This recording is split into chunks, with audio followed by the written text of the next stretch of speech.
Hi, this is Kevin Annett with a very important breaking news announcement from the Prosecutor's Office of the International Common Law Court of Justice. This is May 14th, 2014. The Ninth Circle child sacrificial cult members, locations, and dates are identified to the court. Prosecutor issues a call for special deputies to stop the Ninth Circle's trafficking and murder of children. Brussels. As the third session resumes in the court's historic case into child trafficking and cult murder, the prosecutor today introduced remarkable new evidence that names the identities of top Ninth Circle cult members. The same evidence also positively identifies when and where some of the Ninth Circle rituals are being conducted, involving the routine rape, torture, and murder of children and newborn babies. Quote, senior Ninth Circle members include Jorge Bergoglio and Joseph Ratzinger, so-called popes of the Church of Rome, Archbishop of Canterbury Justin Welby, 2 British High Court judges, at least 1 Catholic bishop in Canada, senior government ministers in Belgium and England, and members of the British, Dutch, and Belgian royal families, unquote.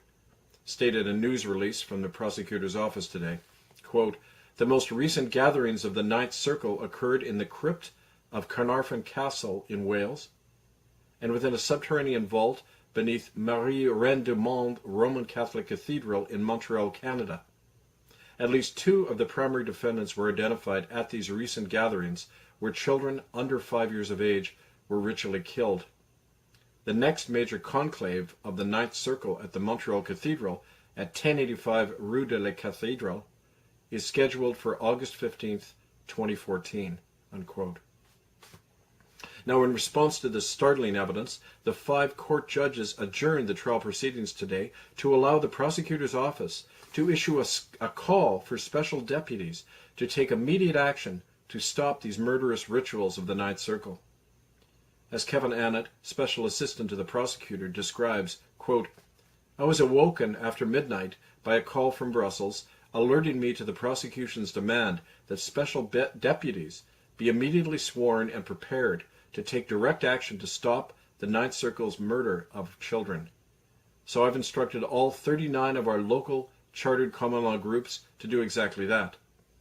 We want the men and women who are now being trained as our police force to realize that children are dying horribly as we speak. Protecting those children will be the first job of our trained sheriffs. They will be detaining and incarcerating the guilty, and they will be deputizing other men and women to form direct action units to enforce the standing arrest warrants against criminals like Joseph Ratzinger and Elizabeth Windsor. We can only protect our children by tracking down and stopping those who are raping and killing them today, starting with the sick monsters known as the Ninth Circle, unquote. Offers to assist in such direct action against the Ninth Circle have already been received from policemen and politicians in Europe, and from local sheriffs and active service marshals and soldiers in America. Last week, the court commenced training programs for common law peace officers in 13 countries. For information how to join the nearest training program and their direct action units, write to itccscentral@gmail.com or phone 386-323-5774 at the ITCCS office in the United States. That's 386-323-5774. This has been issued by the Public Information Agency of the Prosecutor's Office, May 14th, 2014, in Brussels. I thank you. Charlotte Thompson Iserby served as the head of policy at the Department of Education during the first administration of Ronald Reagan. While working there, she discovered a long-term strategic plan by the tax-free foundations to transform America from a nation of rugged individualists and problem solvers to a country of servile, brainwashed minions who simply regurgitate whatever they're told. We now present to you the secret history of Western education, the scientific destruction of minds.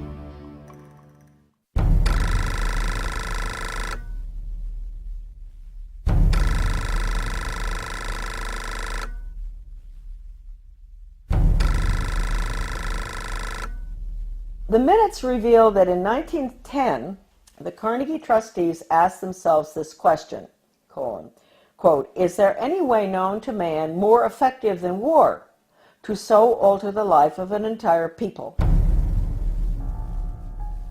For a year, the trustees sought an effective, peaceful method to alter the life of an entire people. But ultimately, they concluded that war was the most effective way to change people. Oh, God.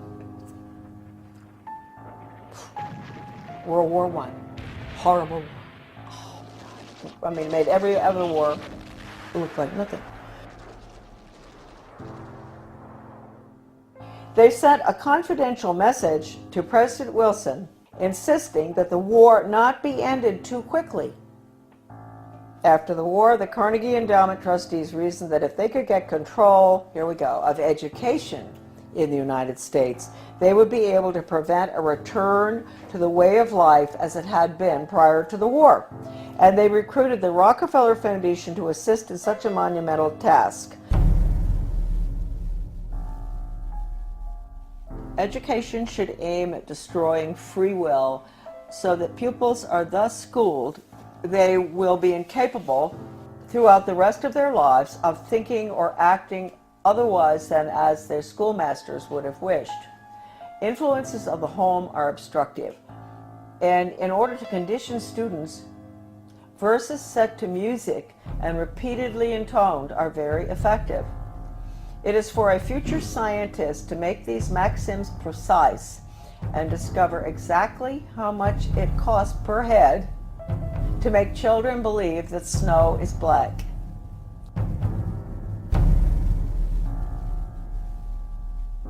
When the technique has been perfected, every government that has been in charge of education for more than one generation will be able to control its subjects securely without the need of armies or policemen, end quote.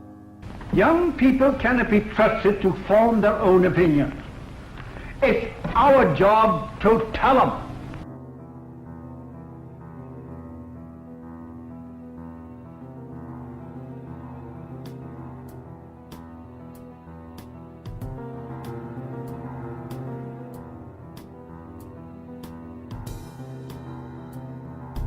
I had never intended to become involved in the battle that all of us are involved in. I had no idea anything was wrong with the way the country was going when as I was growing up, and even during my Foreign Service experience, I found myself mysteriously, I would say the good Lord works in wondrous ways, being put in spots around the world or in my country where extraordinary things were taking place under the guise of change.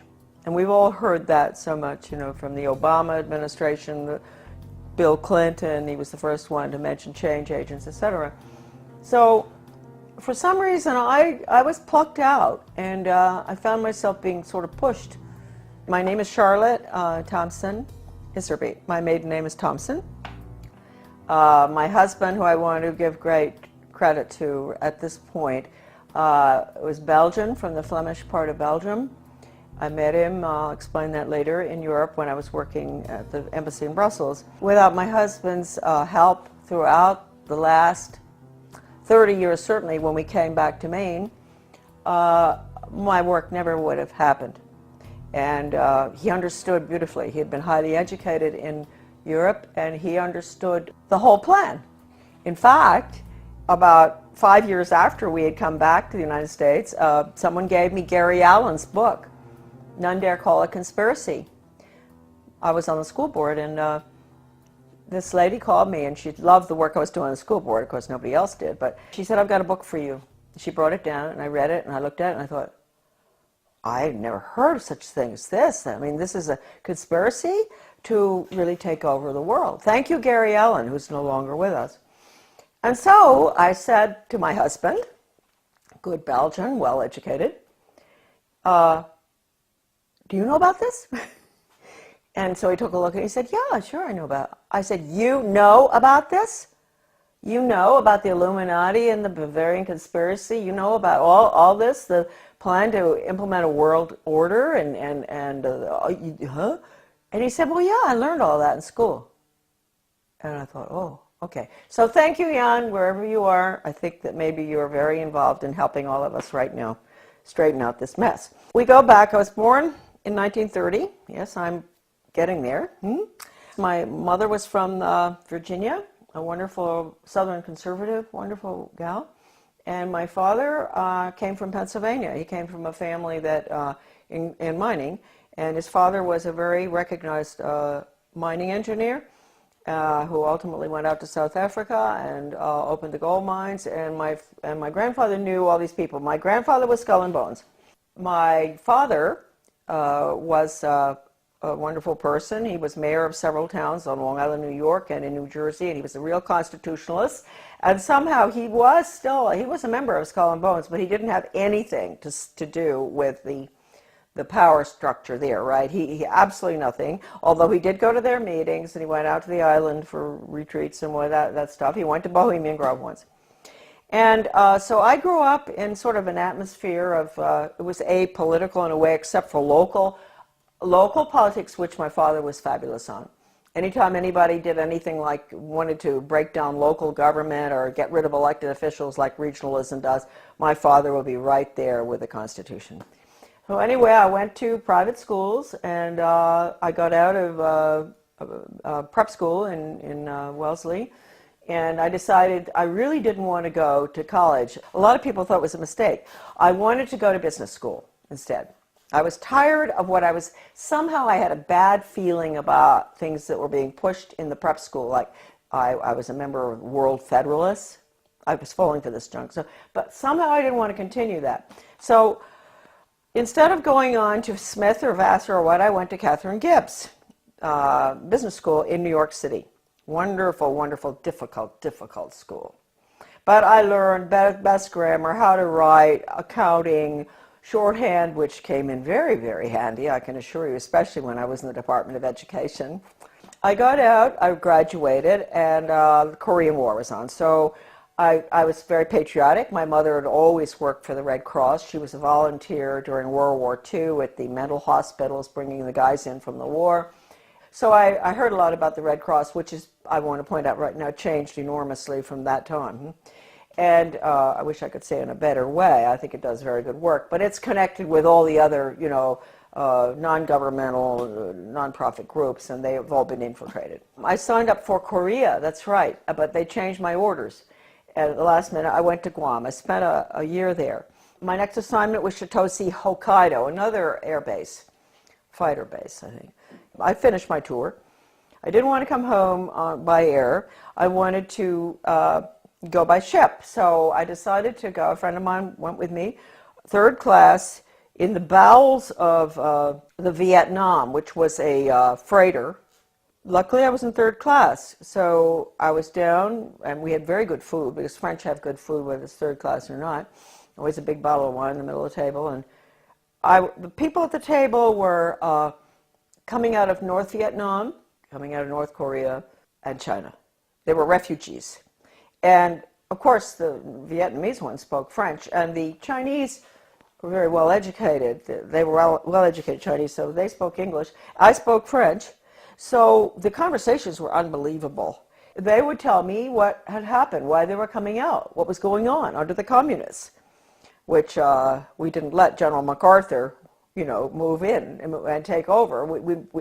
Truman brought him home. We could have won that war. We could have kept the whole Far East from collapsing, but that wasn't the plan. That old soldiers never die. They just fade away. This one woman was taking her daughter to Paris, to the conservatory there of music, to study piano. And she told me that her father or grandfather, I'm not sure, was a very famous pianist in China during the Cultural Revolution, and that they cut his hands off. And so that, I never forgot that.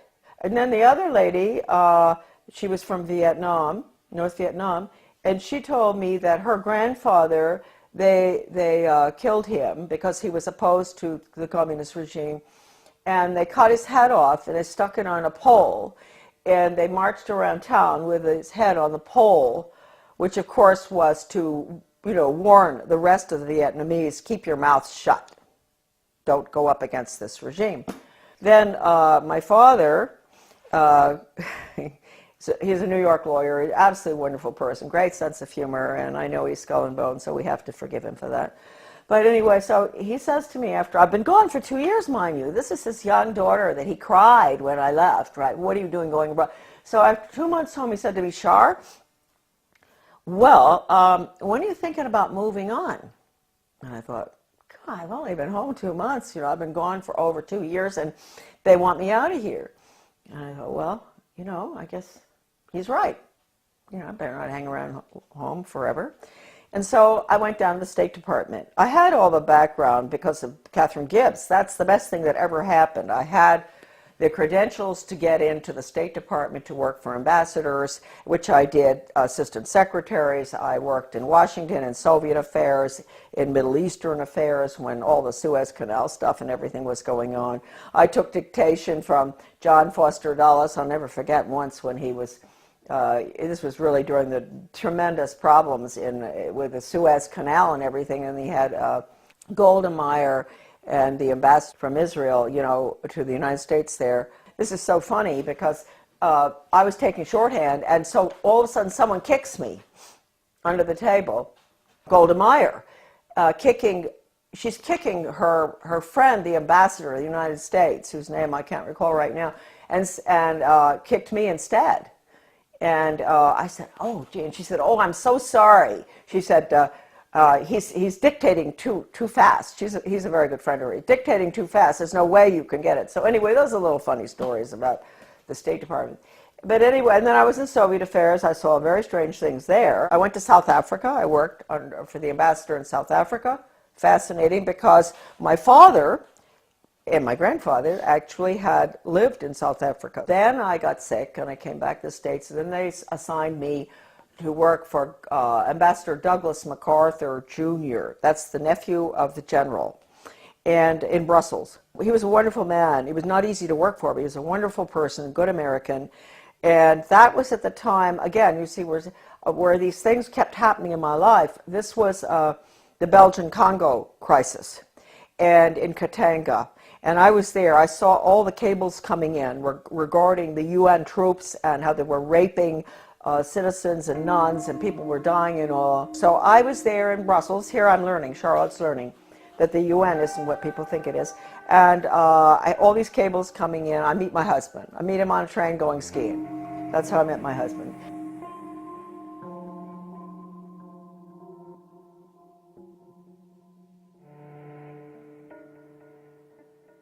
My husband and I are engaged. We subsequently get married in the United States. He comes over.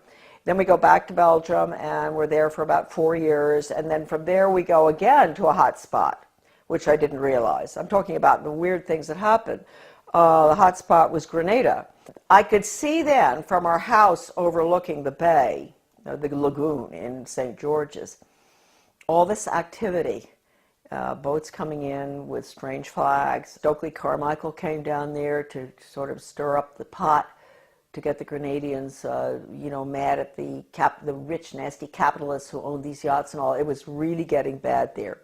And I knew the political situation well because we had Grenadians working on the boat. I had a lot of Grenadian friends in government as well. Anyway, we left. We were there about 5 years. And then when we left, I remember telling our Grenadian friends, you're going to have trouble here. There's troubles coming. And of course it did in 1984, I guess. That was one good thing Ronald Reagan did, which I was opposed to because it was a UN move, but he saved a lot of my friends from being killed by the Soviet regime in Grenada by moving in there to protect, so-called protect American students. But it was really the oil pipelines, I think, of Rockefeller that we were protecting. We're in Grenada. We go back to the United States. I put the children in public school. So here we go. I had no idea that education would be any different from sort of what I'd had. I had a good education, a private school education, but I didn't know. And so they go into the public school system in Camden, Maine. And in retrospect, I believe that was a pilot school, one of them for the whole country, for changing our education system from an academic classical educational system to brainwashing for the International Socialist Government. Everybody has all the research on this. I have so much. It's all in my book, The Deliberate Dumbing Down of America. I hit Camden and I start asking, I get on a little committee, philosophy committee, and we were all asked by the superintendent, a highly skilled change agent out of Harvard, well, I want to know what all of you feel the purpose of education should be.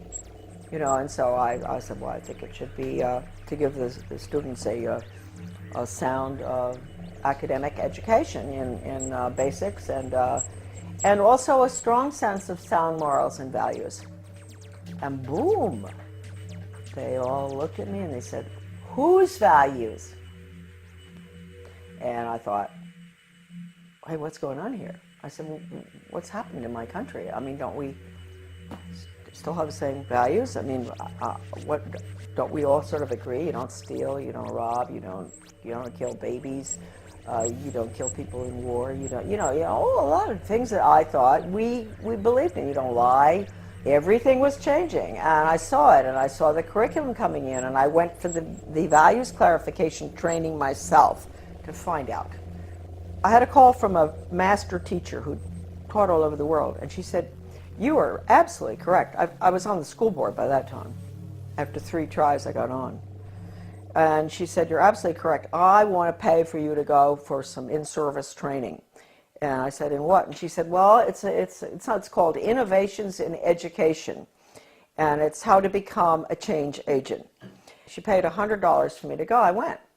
And all these normal-looking people, nice, some from my own school district and all, and the guy is a facilitator, but he's using this big book called Innovations in Education, a Change Agent's Guide, and it has all these case studies of teachers and administrators and how to sneak in controversial curriculum such as death ed, sex ed, bullying ed, alcohol ed, drug ed, all these programs that have education hanging off the end of them that have nothing to do with education. It's interesting. You don't have math ed and science ed and all. They call it math and science and history, right? But when you see anything with education hanging off the end of it, red flag, huh? In that training, he taught us how to identify resistors in our community. And they were the people who were smart, who knew that these programs were designed for nothing other than to make children engage in sex, to drink, to take drugs, to do all the things that the parents were being told the programs were to help the children. I was considered a resistor too. Here they were training me to identify myself, huh? And so I never ever got over that. Also, we were being trained to go to the important people in the community, and they're really very good people. We all know who they are. They're friends of ours, but they're head of Rotary, head of Garden Club, head of Historical Society. You go to them and you explain to them in very, very good, highly skilled change agent manner, which is just lies, how important these programs are for your children. We've got to put these programs in. This was 1973, all the way through right now. Huh? That period in education, we call it the unfreezing of our children's values, the ones taught by the parents at home and the church, basically.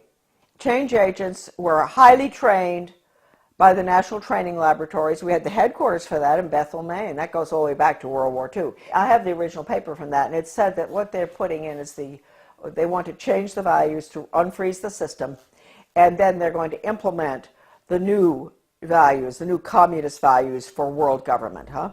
So that was the goal, and they did a good job on it between 1970 and the year 2000. And now the values, as we can all see, people are saying, oh, well, we've got to be tolerant, there are no absolutes anymore. That's not fair to judge people. Don't be judgmental. If your grandmother is dying of cancer and you can't afford the medicine, it's okay to steal it. That's what you call values clarification with the education for a planned economy, using workforce training, identifying children at a very early age, what they're going to do the rest of their lives. It's the Soviet planned economic system, starting as early as first grade. That's being put in now under the guise of school choice, charter schools, and using the performance-based, outcome-based Skinnerian Pavlovian method with a computer. Pavlov, interestingly enough, was a Russian. People think that he invented operant conditioning. He didn't. He went to Leipzig, Germany, and he studied under Wilhelm Wundt in the 1800s, mid-1800s. Wilhelm Wundt was a philosopher, German philosopher, who was involved in trying to figure out how you can get people to do change, you know, understanding the psychology, what makes people click, how you can get them to do what you want them to do, etc. And he became very frustrated with the inability to change people's behavior and their views and everything, doing the traditional way, you know, lectures and this and that and all, and discussions and all. And finally, he realized that what he was dealing with was the human soul. The soul is a very difficult thing to track. It sort of floats all over the place, and it rebels, and it doesn't, you know, it's independent. And so he came up with a scheme to attack the nervous system. That's really what it is. It's neurological. If you can get them to react in certain ways to what you want, like when the doctor, give you a good idea, the doctor used to, physical exams, they take a hammer, a little rubber thing, and knock your knee, and it goes boop. So he figured, well, you know what? We can operate on that thesis, where we attack the nervous system, and it's a stimulus-response thing. So you have to provide the stimulus in order to get the response. Well, if it was dog training, the stimulus would be a dog biscuit or something, and ultimately, you know, when the dog sees you taking the biscuit out of the box, he's going to do what you want, right? And so it's really pretty simple. I had never gotten involved in having to figure it out until a very good friend of mine, a teacher in Arizona, had to go through the first program that was brought out of 1965. One of the first ones was called Mastery Learning. And she quit education when she went through the training. She said it was so sick. And she had papers from doctors and all saying it even makes children sick.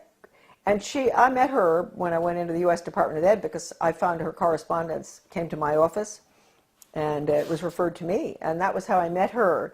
And she was the one who educated me about operant conditioning and how awful it is. I mean, it can absolutely destroy free will. We had free will until we got to the computer. The computer absolutely destroys. The child there's no thinking going on there. There's no transfer being made. And you've got to understand that. All the documents in regard to this by people, not myself, by educators who have been trained in it, are in my book. So you don't have to say Charlotte said that. You know, you can say Professor so-and-so said that. I have one incredible paper in the back of my book by a leading educator written in the 60s that I managed to get. It was attached to the Project Best application for funding that I talked about, the one I got fired for. And that paper talks about the need for computers and how wonderful they're going to be and all. But he says, if you don't agree with the message morally and ethically that's going on to that software, do not do it. And that's coming right out of the mouth of an educator involved in it. He says you have to have a conscience, because that software is so powerful that no matter, you may think, oh, well, the person on the other end, you know, he can do what he wants and make up. No. Once it's in the software, and once the child is clicking away on the computer and getting the little happy face as the reward, that's what happens. We all know that feeling when we get something good on the computer. He's not going to ask any questions. That's it. Finished. And it can bring the student to a certain totally opposite position in their thinking using Socratic questioning. So it's very dangerous. I can't tell you how dangerous it is. I mean, how dangerous is a method that can actually change, actually destroy one's conscience. That's bad news. And we were all softened up, and that's what we're looking at today. Now, the refreezing has to take place. The refreezing is going to take place with the use of the computer. Schools will be bookless. They are already some of these programs coming in. So anyway, I was on the board. I saw that. I went for the retraining. Then I got off the board and I formed with Bettina Dobbs of Maine, a wonderful teacher and a nurse. We formed something called Guardians of Education for Maine. And we were in business for about 15 years. We did a lot of very good work. In 1980, I went to work for Ronald Reagan, and I worked there for 2 years until I was fired. Right. But I had worked hard for him from 1978 to get him elected. Right. And then in 1980, because of the work I'd done and the work in education, I got an appointment in the U.S. Department of Education. Because the people in Washington, with the conservatives, they were good back then. They're not anymore. They were very impressed by the work I'd done in Maine on education. So they pulled me down and put me in the U.S. Department of Ed in what was the most important slot probably in the world in education. I know people out there are shaking their head and say, why would they put her there? She doesn't have a college education, right? Why are they putting her in there? Well, they knew, first of all, Reagan had promised to get rid of the Department of Education, something he didn't do, and I will hold that against him forever, because he could have. Since that was the plan, when they were staffing the department, they didn't have to put important people in those old slots. Like my slot that I got put into would have been filled by the former president of Harvard, or Stanford, or something, right? Or University of Chicago. That job had been held in the past by very important people in education. But since they were getting rid of the department, it didn't make any difference. So they just plopped me in. Now talk about the hand of God, huh? And all my files were full of everything they planned on doing. And so I don't even think my boss knew this. He was a so-called conservative. But he became very suspicious about me because I was always busy. Even though I didn't have a lot of work to do from him, I was always busy because I had lots of things to read. And I would stay after work. I'd stay until 2 a.m. in the morning. When everybody was gone, I'd get into everything. Sure, if it had just been the job and all the files and everything had been whisked away by these former very important educational change agent communists, Marxists, I would not have found stuff, but all the stuff was left in the office. What I saw was so depressing. That's hardly the word. I mean, this was the education of Charlotte. It was the greatest horror story I had ever encountered. And at one point, he wanted to get rid of me out of that office. He sent me up to the National Institute of Education, which is where all the research is performed. They send out all the grants and contracts to the universities or schools or whatever from there. I found out I was really in the belly of the beast right there, because I had access to all the computer printouts of all the grants and contracts of your money, folks, going out not just across our country, but all around the world, about how to change the education system from academics to a brainwashing using Pavlovian, Skinnerian, operant conditioning computers and workforce training for the globalist economy, the corporate fascist socialist communist government that's coming right in this minute. I had a friend from Maryland who used to come in. She had a huge Cadillac, and I'd get all my stuff and put it in, interesting for Maine people, LL bean bags. You know those big LL bean bags? Those huge ones? And I'd put all the papers in there, and at lunchtime we'd meet uptown for lunch. She'd come in, marvelous gal, Australian, who I absolutely love, probably one of the finest Americans who ever, she was Australian, but she did more for our country than anybody I've ever known. Brilliant. We'd meet, dump the stuff in her car, go have lunch. She'd take it home. She'd get some of it out to the people across the country.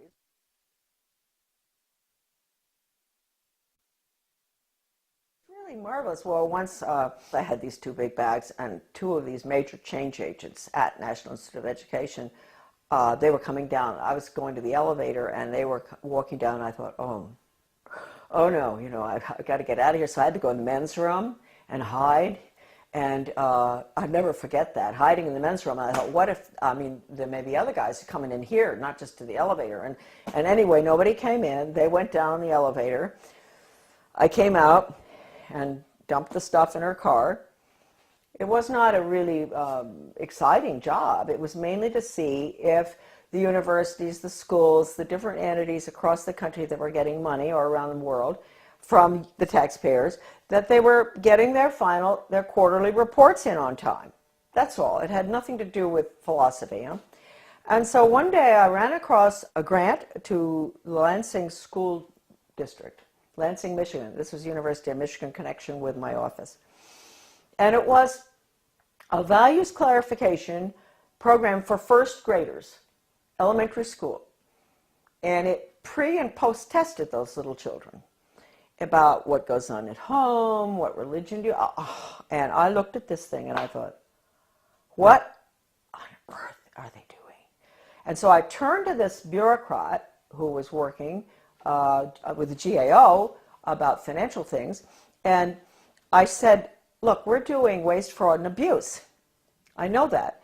But I said, take a look at this. Don't you think that this is pretty wasteful, fraudulent, and abusive in another way? And so he took a look at it and he said, oh my Lord. He said, this is horrible.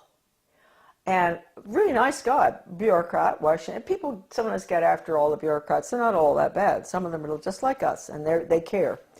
And I said, well, look, I'm only meant to be here 2 weeks, but could you give me extra time? Because I want to go through all these grants and contracts. And he said, you can have as much time as you want. So I spent 6 weeks up there going through all the stuff. And I can't tell you how horrible. First of all, even if you don't care about children, you don't care about education, you don't care about your country, you don't care about anything, people? Are there people out there who don't care about anything? They do care about their wallet, huh? You should care about this money that has been spent in the name of education. It's total brainwashing. Anything coming out of Washington is a total Marxist brainwash. And Marxism is the world of the future unless we stop it right now. I'm fired for leaking one of these documents to Human Events. It was the one that put technology into, with the computer on, with the curriculum on it.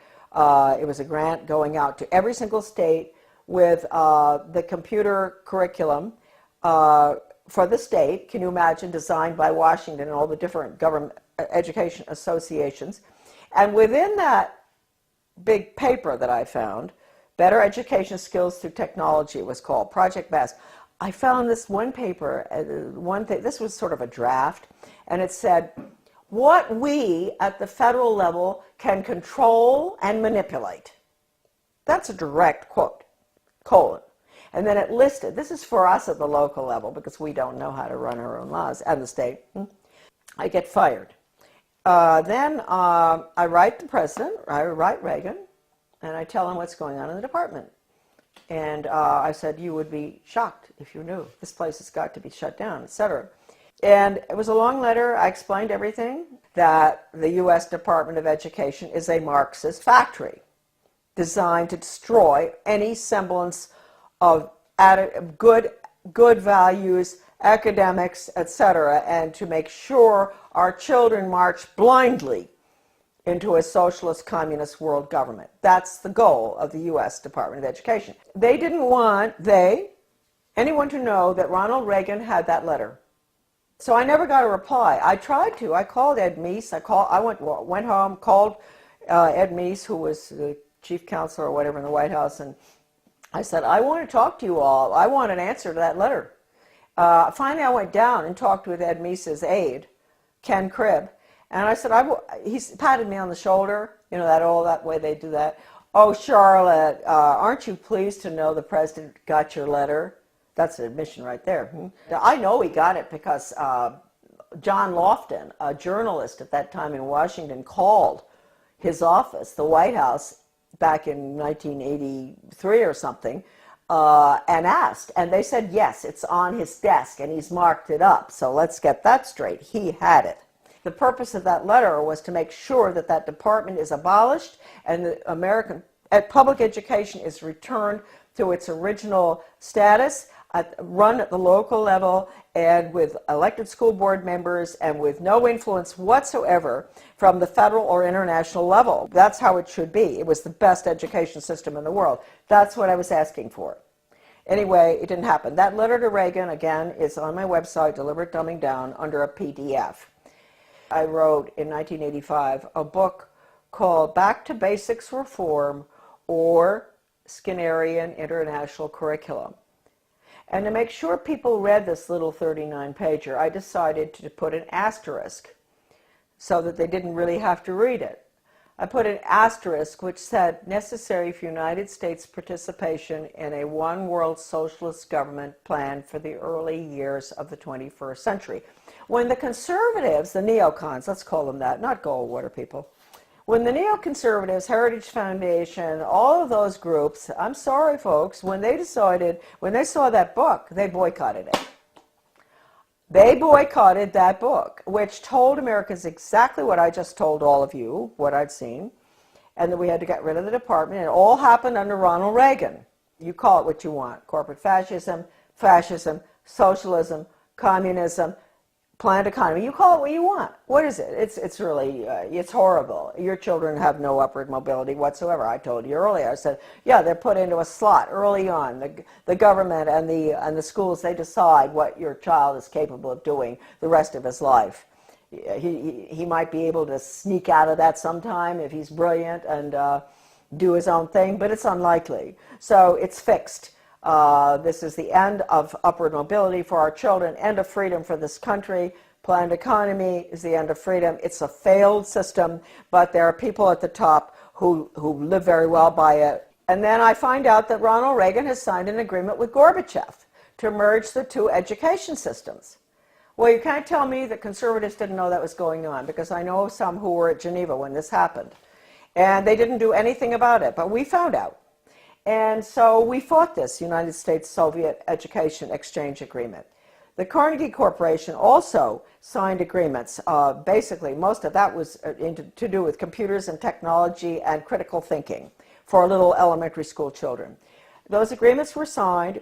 We raised $5,000 to put an ad in the Washington Times to expose that. It was called Educate is Worse Than Watergate or something. And but again, we got no support because that information wasn't meant to get out.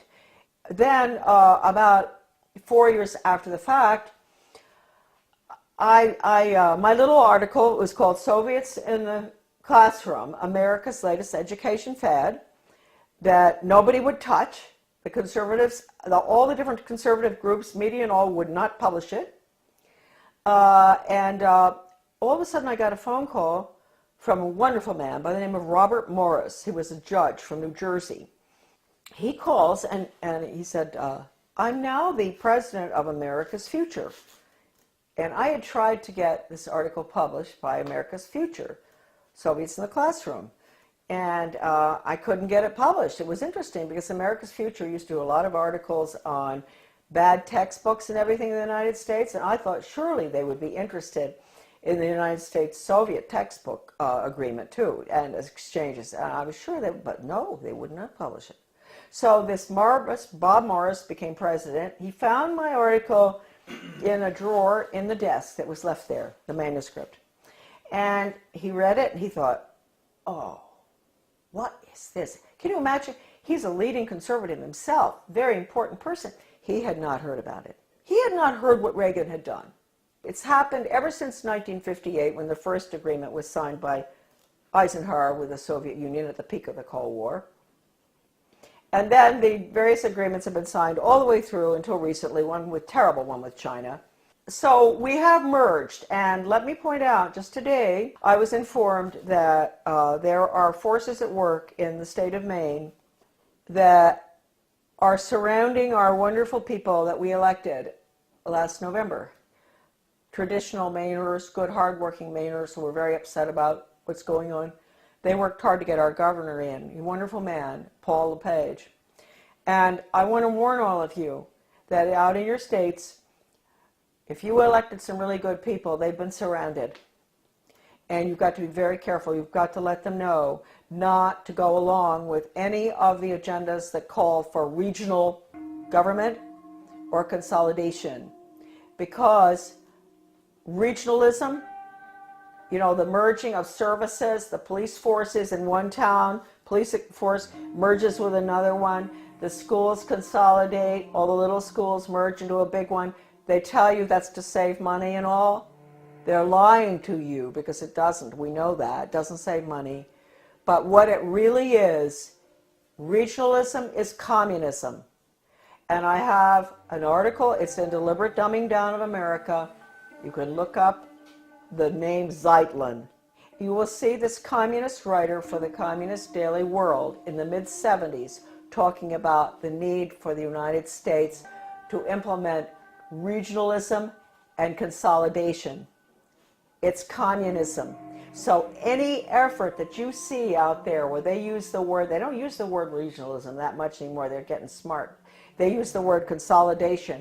They convince the people, especially in economic downturn times like right now, this tragic time we're going through, that this will save money, that it won't have as high taxes. Consolidate, consolidate, don't do it. We are the major country that's going down to communism, and the rest of the world will follow.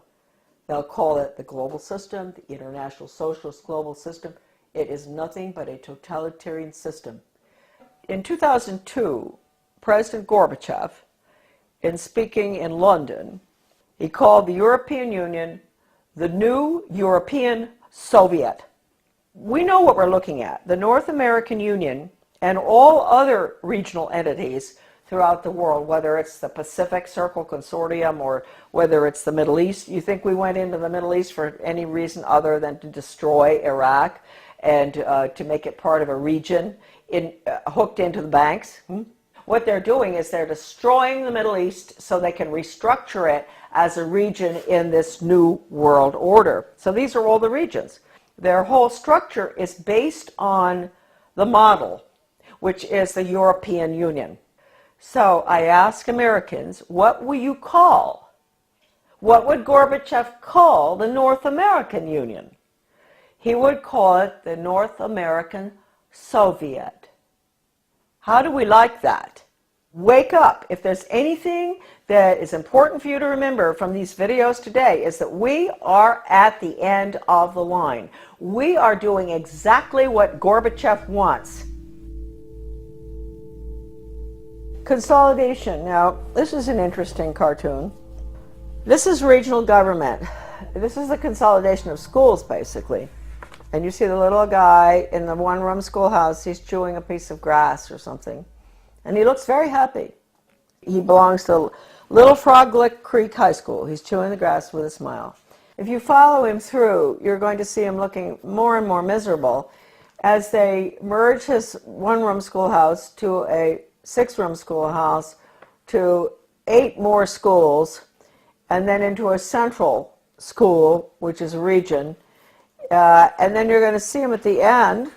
He's holding his left arm out, up like this, clenched fist, little hair, very unhappy, and his t-shirt says, Our Lady of the Benevolent Dictatorship, One World Global Training Corps. And then the last one, he has on earphones, you know, like you guys have all the time. Finally, he's smiling. He's connected to something with a wire. And it says, Interplanetary Carbon Unit Reprogramming Pod. Well, I saw that in a very liberal left education journal called Phi Delta Kappa. Many people will recognize that, 1983. The title of it is Consolidation, going from the small school to the central regionalized school, and which is what regional government is all about. And you know, you can get rid of all the parochial views that the children have in the little school where the parents can go, you know, the school board meeting is just across the street, the school, and all the parents know each other, the teacher, you know, it's a lovely atmosphere.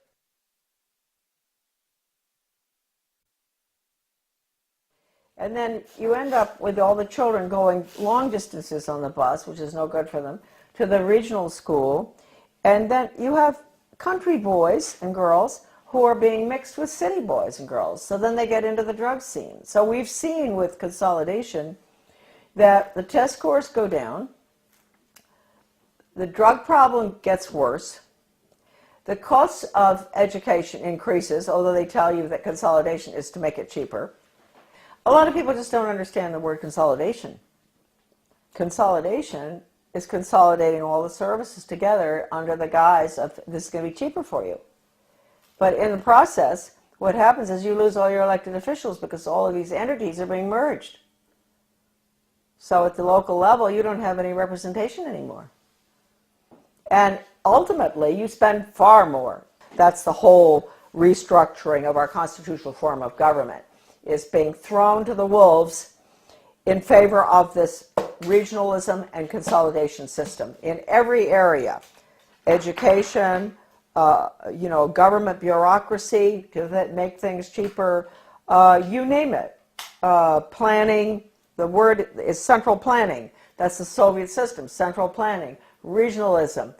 No matter how beautiful everything looks outside, no matter how good those restaurants are in your town, or the good funny movies, or the whatever, no matter whatever beautiful things you see in your life and your family, etc., folks, it's curtains.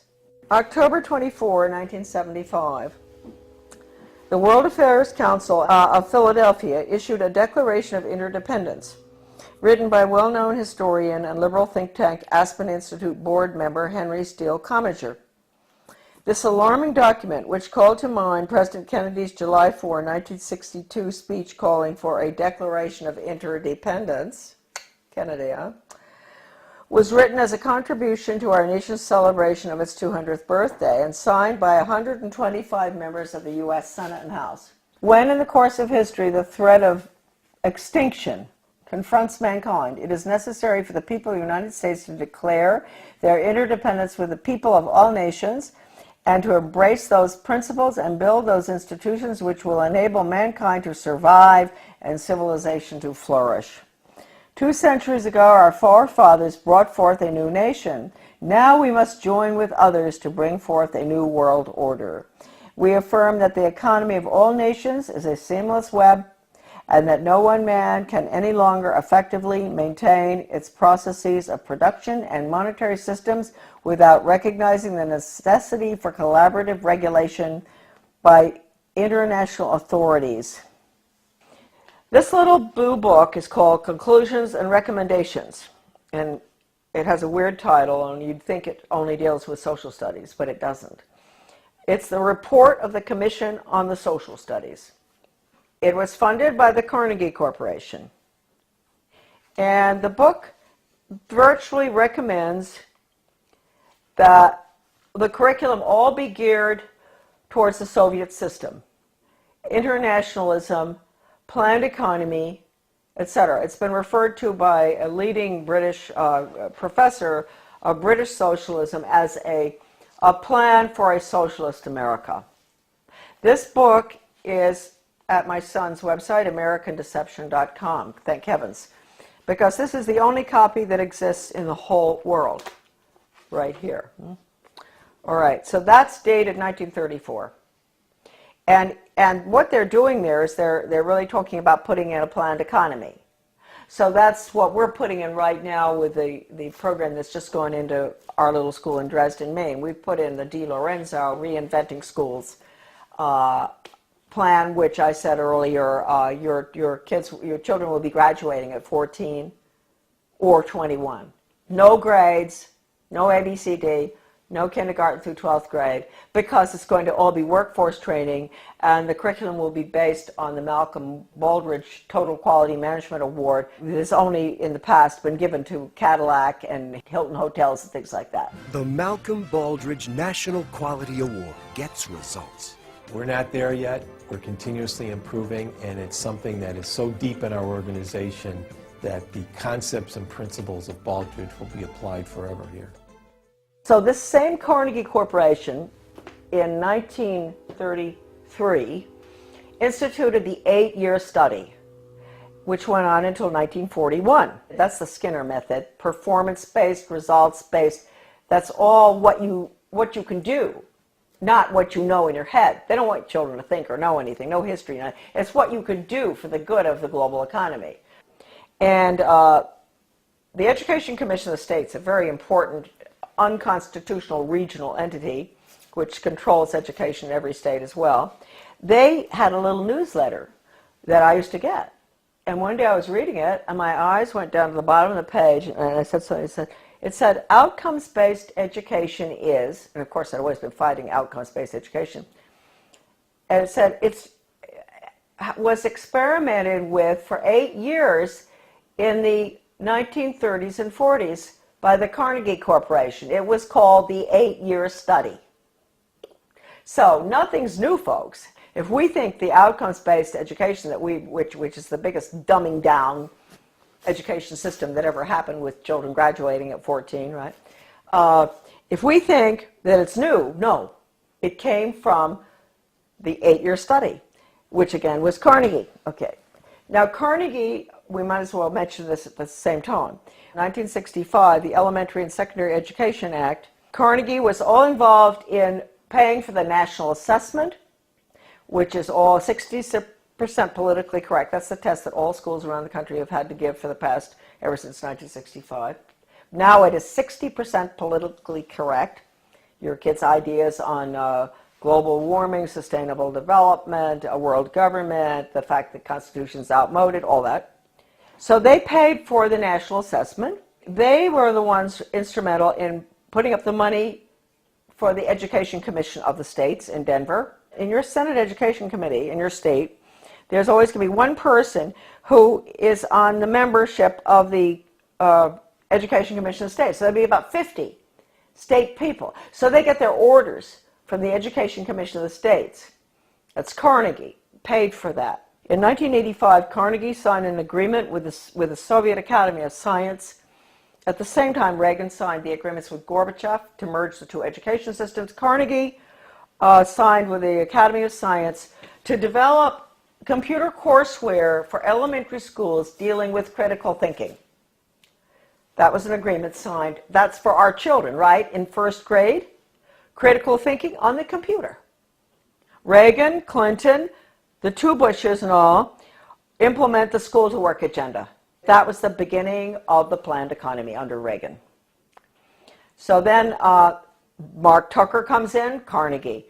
All the controversy going on in the 90s, Americans were up in arms about the destruction of their school systems. They would go in deliberately and destroy, because in order to restructure, you have to destroy.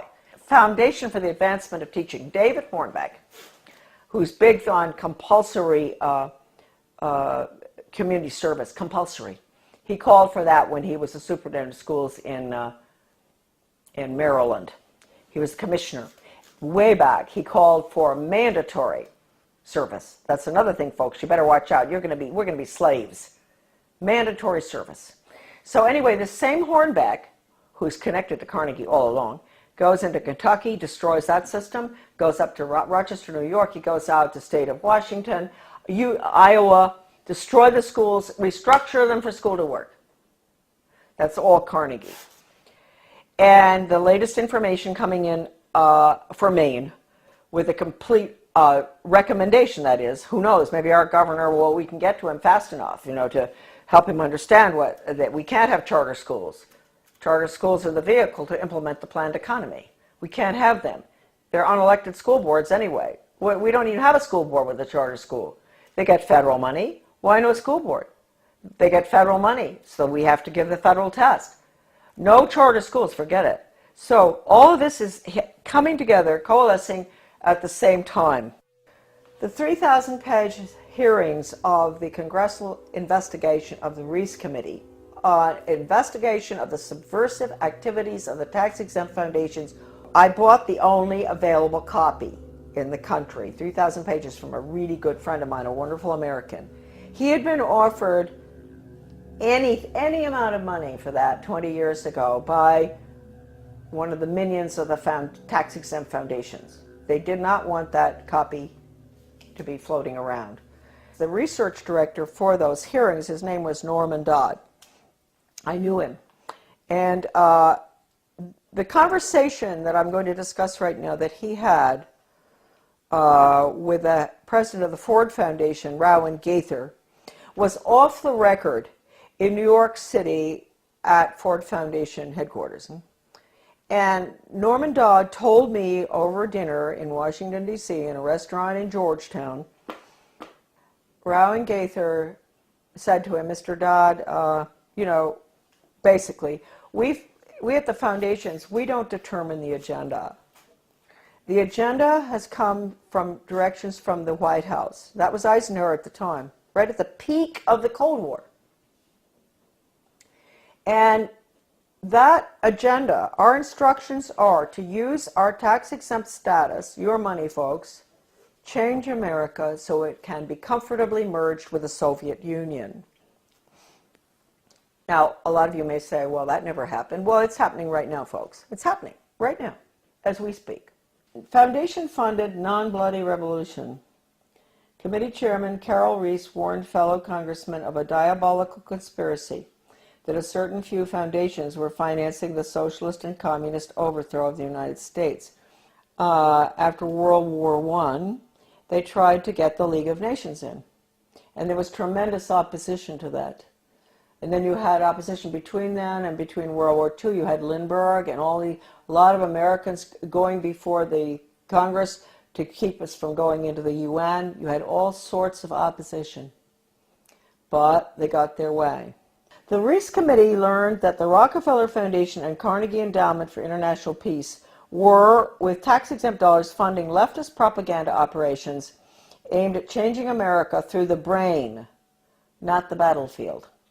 Patriotism, national sovereignty, individual responsibility, and Christian beliefs were belittled, while the concepts of a one-world government, socialism, collectivism, and humanism were deemed essential for peace in the modern age.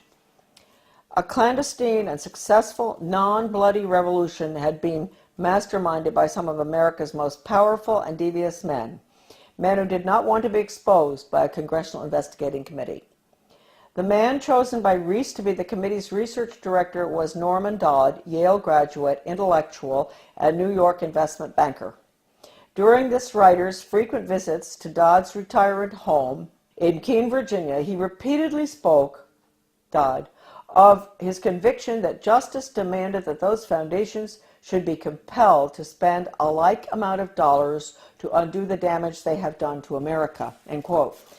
Dodd sent committee questionnaires to numerous foundations, and as a result of one such request, Joseph E. Johnson, president of the Carnegie Endowment for International Peace, invited Dodd to send a committee staffer to Carnegie's headquarters in New York City to examine the minutes of the meetings of the endowment's trustees. Now, this is Carnegie we're talking about, the one I always go after. These minutes had long since been stored away in a warehouse, and obviously Johnson, who was a close friend of former Carnegie president and Soviet spy Alger Hiss, had no idea what was in them. Don't forget, Alger Hiss headed up the UN in San Francisco. He was the head of the whole thing, world government. The minutes reveal that in 1910, the Carnegie trustees asked themselves this question, quote, is there any way known to man more effective than war to so alter the life of an entire people, end quote. This is in the minutes. For a year, the trustees sought an effective, peaceful method to alter the life of an entire people. But ultimately, they concluded that war was the most effective way to change people. Oh, God. World War I. Horrible war. Oh, God. I mean, it made every other war look like nothing. Consequently, the trustees of the Carnegie Endowment for International Peace next asked themselves, quote, how do we involve the United States in a war? And they answered, quote, we must control the diplomatic machinery of the United States by first gaining control of the State Department. Now, don't forget, this is 1910. Norm Dodd said that the trustees' minutes reinforced what the Reese Committee had uncovered elsewhere about the Carnegie Endowment.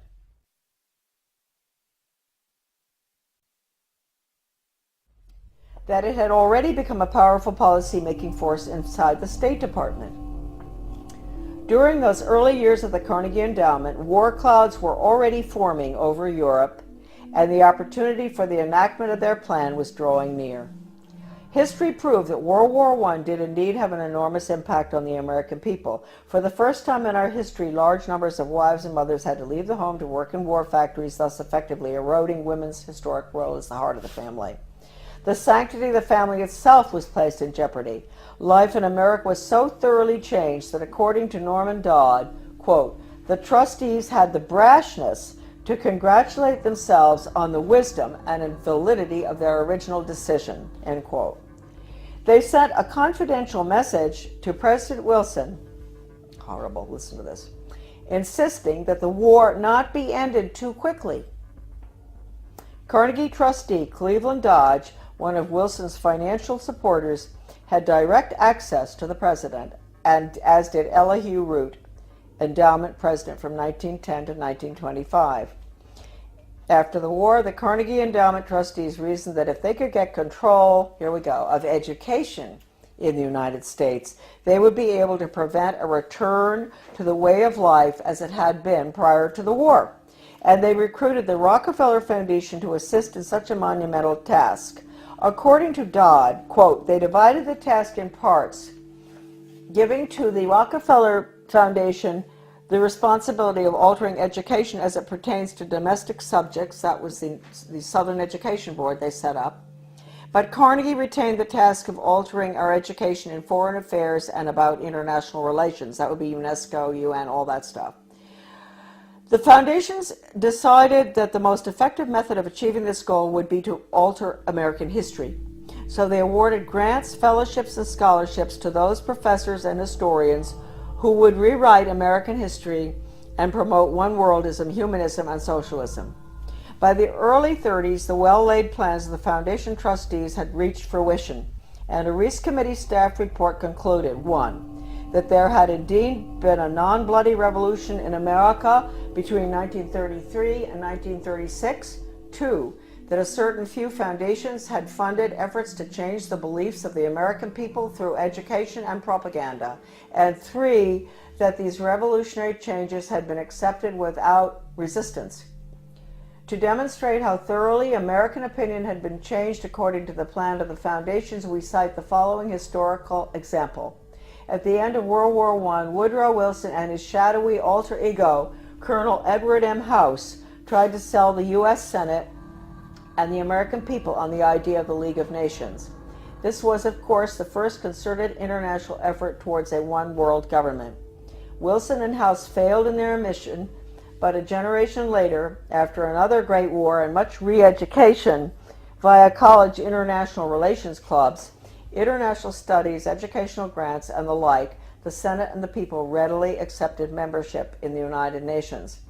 Roosevelt's foreign policy advisor, Alger Hiss, helped write the UN Charter, in which the Soviet Union was given 3 votes in the General Assembly and the United States only 1.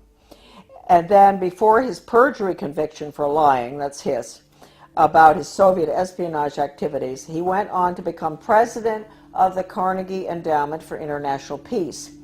Chairman Reese expressed justifiable rage when he described what was happening as a diabolical conspiracy. The conspirators had left little to chance.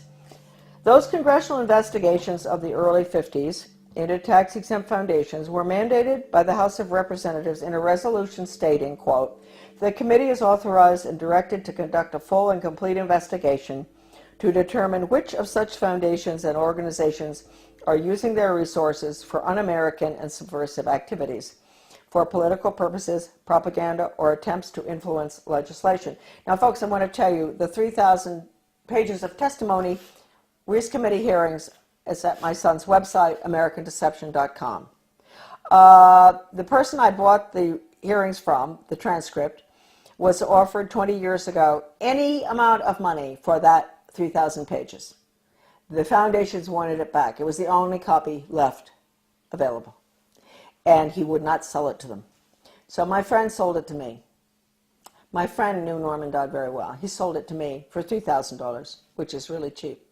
All right, a dollar a page. He'd been offered any amount. They said, we'll pay you anything. You name it, anything. We want that copy. So it's now on the web for everybody to read. All right, now we'll continue. The congressional investigations, right. To determine which of such foundations and organizations are using their resources for un-American and subversive activities, for political purposes, propaganda, or attempts to influence legislation. The tax-exempt status granted to foundations by the Congress of the United States is a special and powerful privilege subsidized by the American taxpayer.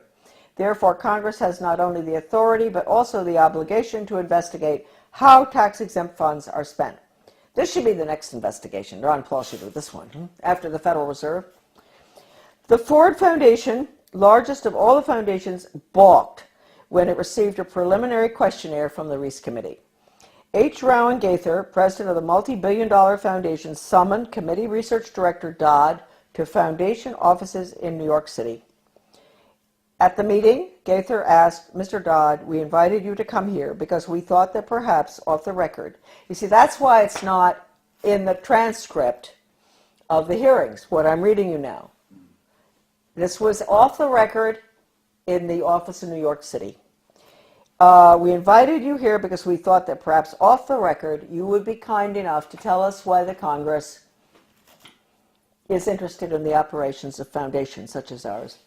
Gaither answered his own rhetorical question with a startling admission. Mr. Dodd, all of us here at the policy-making level of the foundation have at one time or another served in the OSS, the Office of Strategic Services, the forerunner of the CIA, or the European Economic Administration, operating under directives from the White House. We operate under those same directives. The substance of the directives under which we operate is that we shall use our grant-making power to so alter life in the United States that we can be comfortably merged with the Soviet Union, end quote.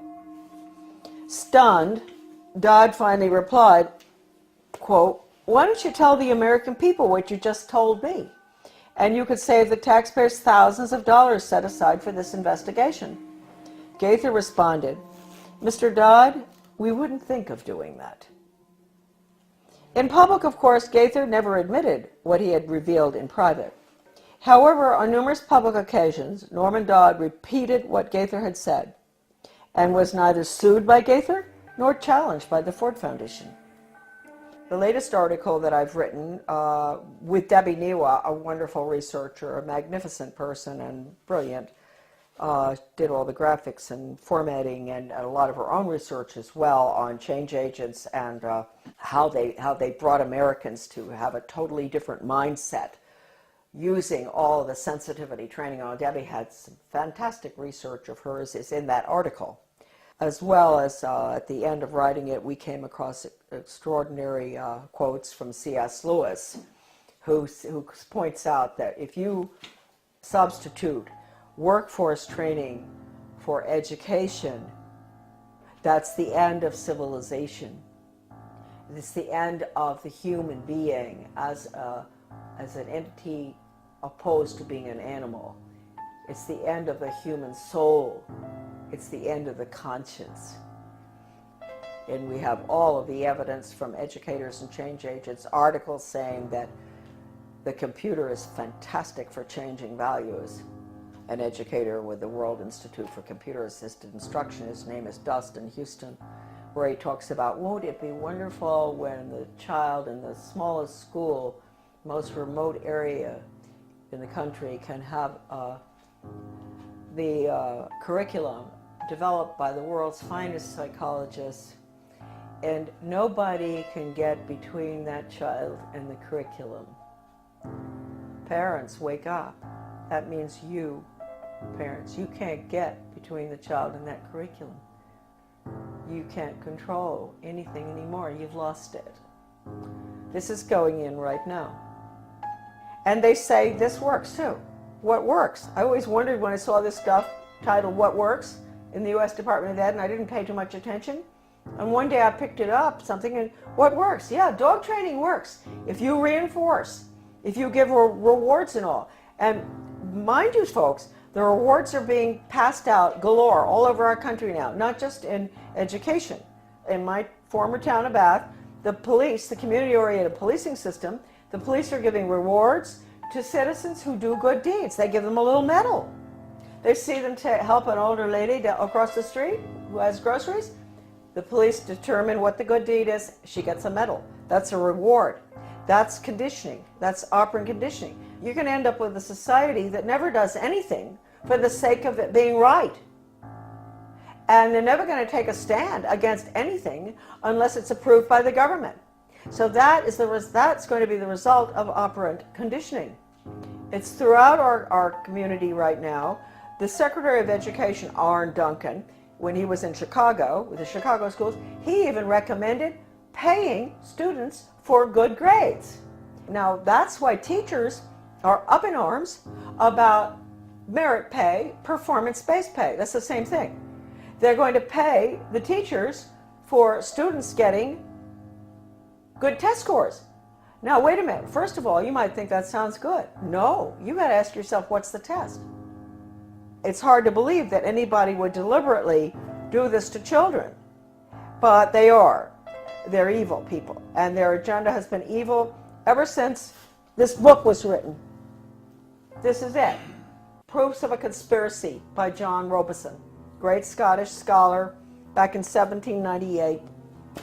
He was a Scottish Freemason, and he went to France and studied, French Orient Masonry, and was so shocked by what he saw, it was so much worse than the Scottish Rite, that he went back and wrote that book, which he actually did give a copy to George Washington. That book is like a global education textbook being used in the American schools right now. It talks about 1798. This is after the French Revolution. Get rid of royalty, get rid of religion, get rid of the family. That's basically what's in the book. They talk about dropping borders. Sounds just like a global ed curriculum. Turning the children against their parents. It's pure communism. That's why I say that now, basically the only thing that we can do, certainly with education, which is being turned into nothing but corporate school-to-work agenda using the Soviet-Cuban Polytech system, where they pull the children out, send them over to the cigar factory, at noon to learn how to make cigars. The same thing here. That's being put in. It's been in the works for 30 years. The nail is going in the coffin right now. It's coming out of Europe. It's the program that's going through Maine right now is called Reinventing Education. De Lorenzo. This is all in my article, The Death of Free Will. All of this documentation about the final nail in the coffin, which will be school to work across the board for global corporate profits. Our children are nothing but human resources and guinea pigs to be trained like animals. Animal training using Pavlov, Skinner, all of which was brought into the United States by, we'll get onto, the order at Skull and Bones.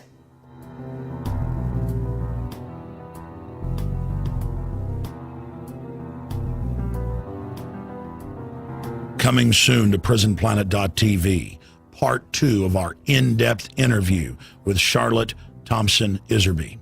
We will expose the secrets of the Order of Death, publicly known as Skull and Bones. Mrs. Iserby's information, obtained from her father and grandfather, who were members of Skull and Bones, was the key intel used in the seminal work by Anthony Sutton on Skull and Bones. In part 2 of this key interview, soon to be released at PrisonPlanet.tv, she will reveal even more information, some of it never before seen or released. Visit Infowars.com and PrisonPlanet.com. When you're on the sites, you can also tune in 24 hours a day to my daily radio broadcast. There's also a free iPhone app to listen to the syndicated radio show when and where you want.